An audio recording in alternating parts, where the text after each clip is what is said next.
Les petits détails des plus grands films, bienvenue dans Aviez-vous remarqué? Montjoie, Saint-Denis, que trépas si je faiblis, un cri de guerre qui rappellera des souvenirs à beaucoup, tant Les Visiteurs est l'un des grands films cultes made in France. C'était donc bien normal qu'on s'attarde sur les petits détails et secrets des deux premiers films, c'est dingue. Ok.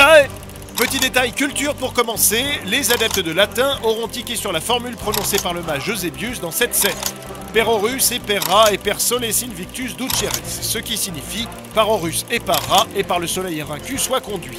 Ce qui nous révèle du coup que ce principe de voyage dans le temps fut piqué aux Égyptiens, Horus et Ra étant des dieux de la mythologie égyptienne. Plus contemporain cette fois lors de la scène de l'hôpital psychiatrique où l'on peut apercevoir le temps d'un plan ici, les docteurs A. Terzian et P. Ledoux, petit clin d'œil au producteur du film, Alain Terzian et Patrice Ledoux. Dans le même registre, le réalisateur Jean-Marie Poiret passe lui pour un caméo en paysan à la fin du film. Le premier volet des Visiteurs a aussi un casting bien particulier, car en plus de réunir à nouveau le trio Clavier, Reynaud, Lemercier avec le réalisateur Jean-Marie Poiret après le film Opération Corned Beef, Christian Clavier se retrouve lui à incarner Jacouille la fripouille aux côtés de Marianne Chazelle, sa propre femme à la ville à l'époque. Précisons par ailleurs que Opération Corned Beef a droit à son clin d'œil dans la scène du bowling ici, où on peut entendre la chanson Passion of War Love, l'un des titres de la bande originale à l'époque. Enfin, dans ce premier opus, les fans d'histoire auront pu noter quelques anachronismes, comme les fleurs de lys visibles sur les trompettes au début, qui est un symbole royal qui n'apparaîtra tel quel que des dizaines d'années plus tard, ou comme la phrase « Il n'y a plus un hectare sauvage ou chassé » prononcée par Godefroy dans cette scène, alors que le mot hectare est un terme de superficie qui ne sera inventé qu'à la Révolution française.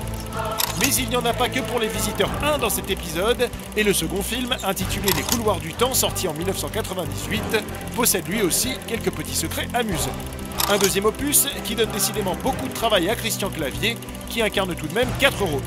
Jacouille et Jacquard bien sûr, mais aussi Prosper le Purineur et Jacouillet dans le segment se déroulant en 1793 à la fin du film.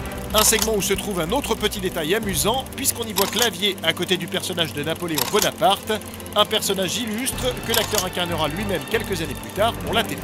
Autre détail pendant la scène de l'attaque des Bourguignons, où le réalisateur Jean-Marie Poiret lui-même revient faire un petit caméo en donnant l'alerte dans la taverne.